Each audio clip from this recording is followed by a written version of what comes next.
With the phrase women's writing, we are led to believe that perhaps a rescue effort from our troops needs to be sent to its aid. You mention it in your article. Why, yes, I am a supporter. The 19th century is the women's century. Change is afoot. For 29 years, LGBTQ films and documentaries have been spotlighted at the Tampa Bay International Gay and Lesbian Film Festival. And today, Rob Akins and Daphne Farrow join me with details of this year's festival. How are you? Welcome to the show. Thank you. So, Rob, I'm going to start with you there. Tell everybody what clip we were just looking at. I'm sure we all recognize Molly Shannon there.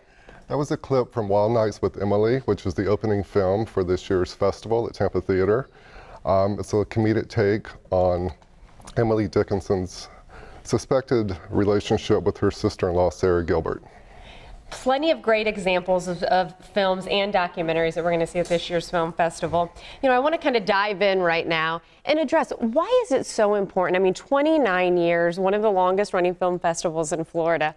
Why is it so important to still make sure and have an LGBTQ film festival for everybody? Well, it comes down to community. People can come together and see films made by other LGBT people for the LGBT community, be in a safe environment.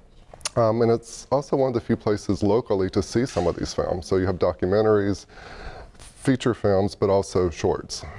I'm going to go ahead and bring Daphne in. For some reason, it seems like when a drag queen is around, you can't help but smile. You bring in energy, Daphne, and that's exactly what you're going to be doing at this year's film festival. Talk about your role this year. Yeah, it's much like a clown, I guess.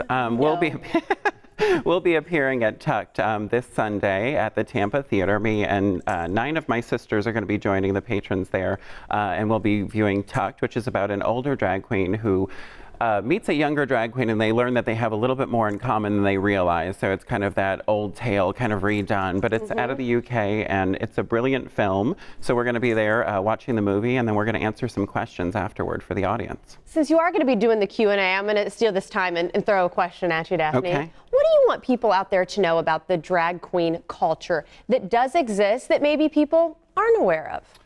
I think it's important to realize that drag queens have been there since the beginning, from the Stonewall days. I mean, literally throwing the first brick. I mean, we've been there from the beginning. And every time that there is a fundraiser, there is an event, or we need to raise awareness on a certain topic, drag queens are the first people called. And we're usually the first ones willing to jump in and help with whatever it is that we need. And I second that. I've absolutely been able to see that. It absolutely speaks volumes about what you're able to do for the community. And now with this film festival, we've already touched on one of the films. What are some of the other films, documentaries that you're excited about? Because once again, the 29th year just keeps setting the bar higher and higher, don't you? It does. So one of our feature films, centerpiece films, is Mapplethorpe. Mapplethorpe is played by Matt Smith, who you may have seen in The Crown or Doctor Who. But it's a look at his time with Patti Smith, the singer. It just gives you a little insight to his creative process and the things he went through. You know, we've just touched on two that you're going to be able to see, and of course, we're going to be sharing the details here in a second. But I want to branch off of something that we were talking about before we started the segment, how this film festival, 29 years ago, a lot of times you wouldn't see storylines that divulged LGBTQ community members. And that's one of the reasons it's so important. And still, you touched on why it's important today. And I think that that's something that we need to drive home to people as well. Right. It's just all about community again.